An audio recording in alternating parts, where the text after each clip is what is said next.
ইরানের ছোড়া ক্ষেপণাস্ত্রের আঘাতে হাইফা সহ বিভিন্ন এলাকা এখন ছিন্ন ভিন্ন। ক্ষেপণাস্ত্রের আঘাতে কেঁপে ওঠে ইসরায়েলের মাটি। ইরানের রাষ্ট্রীয় সংবাদ মাধ্যমের তথ্য মতে হাইফাকে লক্ষ্য করে নতুন করে ক্ষেপণাস্ত্র হামলা চালিয়েছে তারা। এ হামলায় ক্ষতিগ্রস্ত হয়েছে ইসরায়েলের অন্যতম এই তেল শোধনাগার।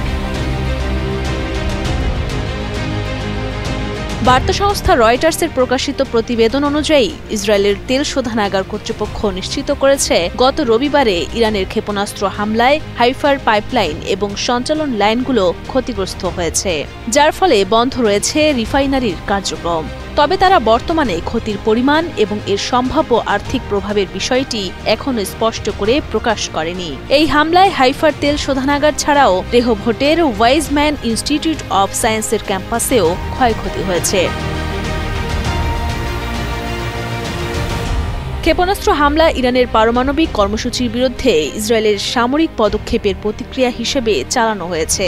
এই হামলার ফলে ইসরায়েলের তেল শোধনাগার এবং পেট্রোকেমিক্যালস কোম্পানি বাজানের শেয়ার 2.8% কমে যায়, যা বিনিয়োগকারীদের মধ্যে উদ্বেগের সৃষ্টি করে। হামলার পর সামাজিক যোগাযোগ মাধ্যমে ছড়িয়ে পড়া একটি ভিডিওতে দেখা যায় শিল্প এলাকায় দুটি বিশাল আগুন জ্বলছে, যা আকাশ ছুঁতে চাইছে এমন এক ভয়াবহ দৃশ্য।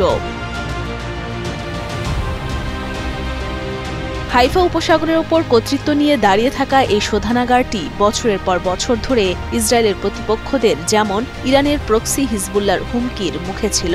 তবে অবাক করা বিষয়, এর আগে কখনো এটি সরাসরি আঘাত হানার শিকার হয়নি।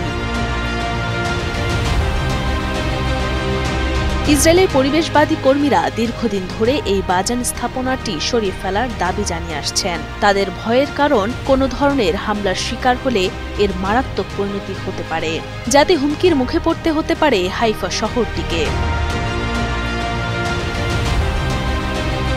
রেহভোটে ওয়াইজম্যান ইনস্টিটিউটও নিশ্চিত করেছে যে তাদের কিছু ভবন ক্ষেপণাস্ত্র হামলায় ক্ষতিগ্রস্ত হয়েছে।